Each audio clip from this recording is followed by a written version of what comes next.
Hello children, let us continue with our topic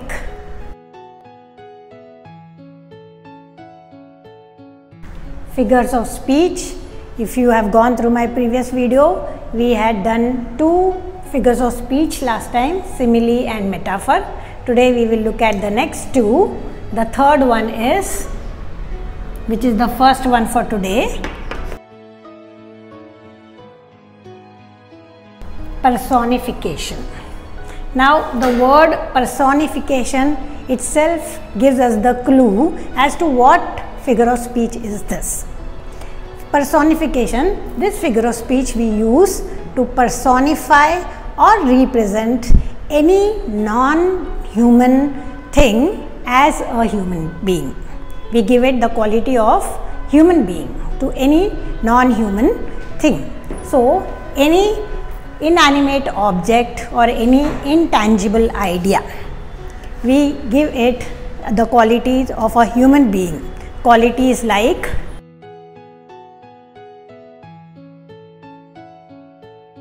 any intangible idea or any non-human object, inanimate object, we give it the quality of having emotions, the quality of showing gestures, or the quality of being able to speak. So we give the quality to any non-human being or object. When they are given the quality of either having emotions or gestures or speech, we call that figure of speech as personification, because these things are personified. Now we do this so that we are making these things appear live.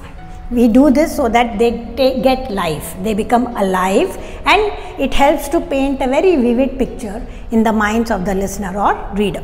So for that reason we give the quality to these non-human things. So they are personified, and so the figure of speech is personification.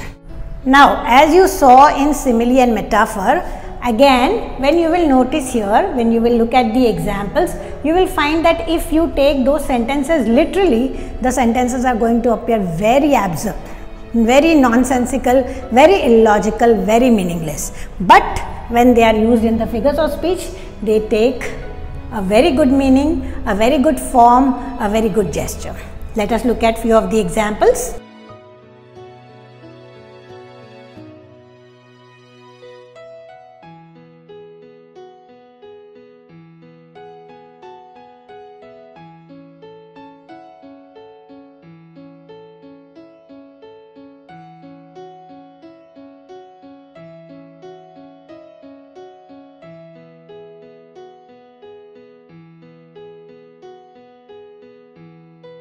Now we see here, the wind howled as the storm grew stronger.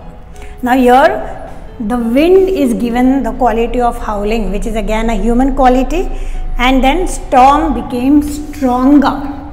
Now the strength is also the quality of a human being. So here both the qualities of howling and becoming stronger are human qualities which are attributed to the wind and to the storm.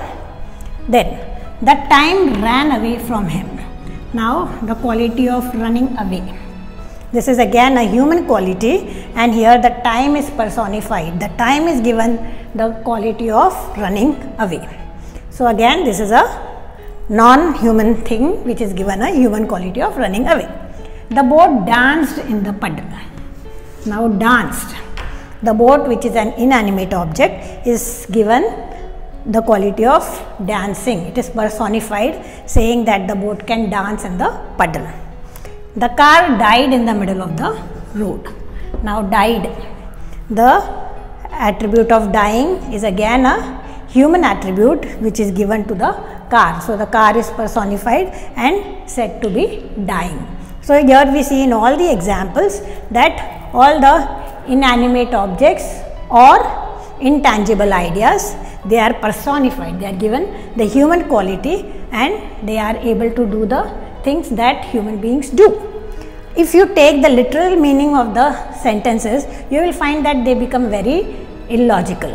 But if you take them in the aesthetic sense, you realize that they have a very deep and good meaning. So this is one figure of speech we did, personification. Let us look at the fourth one in the series and second for today.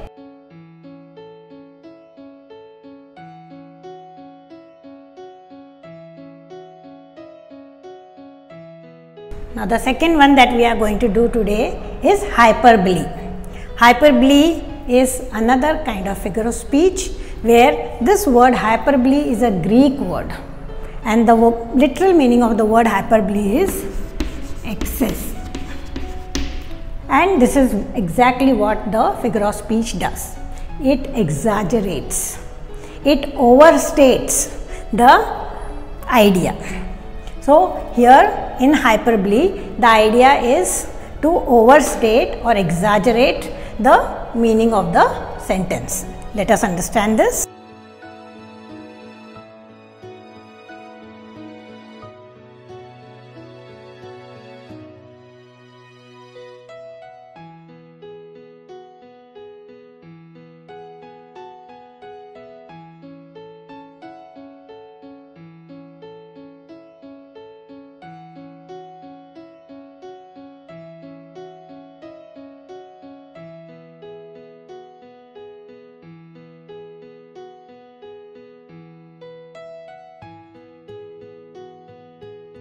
Now let us look at the examples here. His grandfather is older than the hills.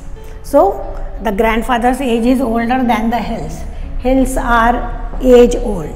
So grandfather cannot be older than the hills, but it means that grandfather is very old. Then these shoes cost him king's ransom.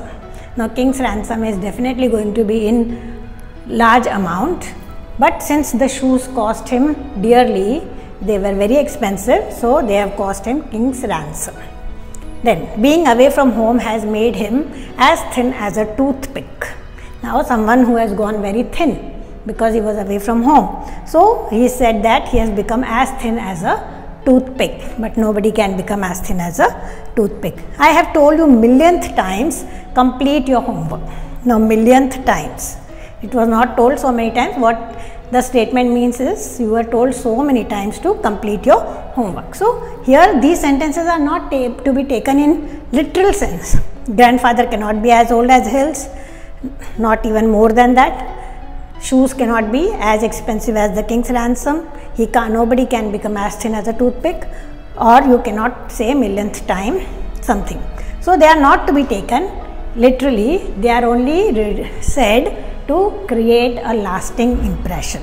That is what we call as hyperbole, which is an exaggerated statement. On a lighter note, we hear in so many movies, मैं तुम्हारे लिए आसमान से चांद सितारे तोड़ लाऊंगा, मैंने आंसुओं में नदी बहा दी. So these are all exaggerations which are a part of hyperbole. I hope these two figures of speech are again clear to you. Any doubt? You are welcome to put across in the comment box. Thank you so much.